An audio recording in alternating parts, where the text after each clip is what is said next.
You ever get your bonus statement, look at the number, and just think, huh? How in the world did they land on that? Well, today, we're going to pull back the curtain on one of the most mysterious processes in the corporate world, how your bonus is really decided. So let me introduce you to Jason. Jason is a classic high performer. He absolutely crushed his goals, got a glowing performance review, you know the type. But then the bonus hits his bank account, and it's a massive letdown. And if you've ever felt that same confusion, that same sting, you are definitely not alone. It all points to a hidden process that we're about to blow wide open. We call this the December disappointment. It's that sinking feeling you get when the bonus you were counting on, the one you put in all those extra hours for, just doesn't line up with the reality of that number in your bank account.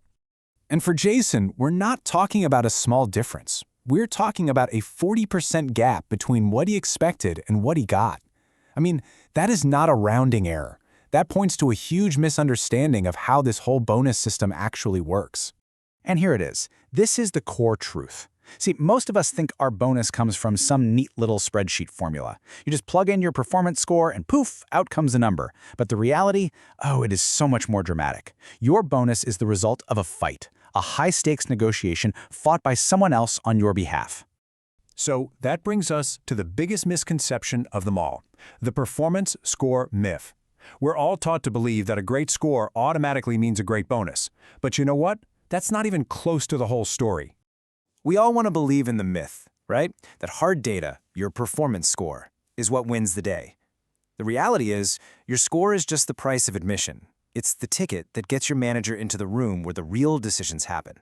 But what actually wins the argument for a bigger bonus? A compelling story about your impact. Which, of course, raises the big question. If that number on your performance review isn't the final word, then what really decides the size of your bonus check? The answer, my friends, lies in a meeting that you've probably never even heard of. It's a secret meeting that happens months before the bonuses are announced. This is where the die is cast. Okay, let's break down how the money actually flows. First, the company as a whole sets the total bonus pool for the year. Simple enough. Then, that big pool gets chopped up, and your department gets its slice. But right here, step 3, this is where it gets real for you.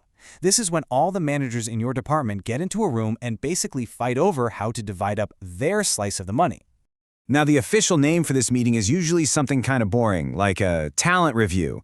But a much better name for it, a more accurate name is the shadow calibration, because that's what it is. It's like an auction floor, where managers have to debate, defend, and justify why their people deserve a bigger piece of the pie than someone else's.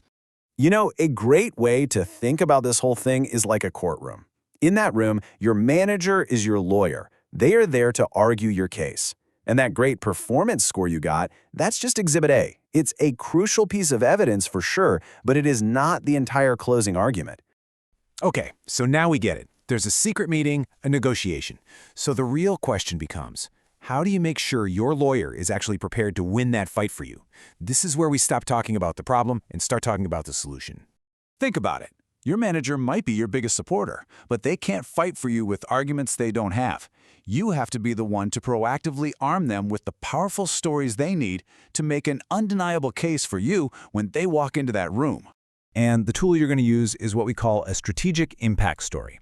Now, this isn't just a boring list of tasks you checked off. No, it's a short, powerful story that draws a straight line from the work you did to a result the business actually cares about, like saving money, saving time, or making more money. Let's look at a super clear example. A weak story is just stating a fact. Jason delivered his projects on time. Okay, great, so what? But a strong narrative connects that work to a real business outcome. Jason's project saved the team 50 hours every single month. Now that is a story that another manager in that room just can't argue with. So what's the magic formula here? It's actually really simple. It's got 3 parts.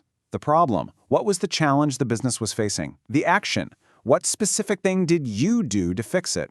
And the result, what was the measurable outcome? We're talking dollars, percentages, or time saved. If you can answer those 3 things, you've just handed your manager a winning argument on a silver platter.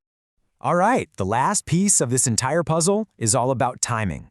Because understanding this stuff is one thing, but acting on it at the right moment, that changes everything. You have to win the game before it even begins. Pay close attention, because this timeline right here might be the most important takeaway from this whole thing. The time to make your move is October. That's when you arm your manager with your impact stories, because by November, they're in that meeting and the decisions are being finalized. When you finally get the news in December, guess what? That number was set in stone weeks ago. And here's the bottom line, the hard truth. Waiting until your year-end review in December or January to talk up your big wins is way, way too late. You're trying to change a decision that has already been made. The game was over before you even walked into the room. And that brings us to our final thought. And it's a big one. Your bonus was decided in a meeting you weren't invited to.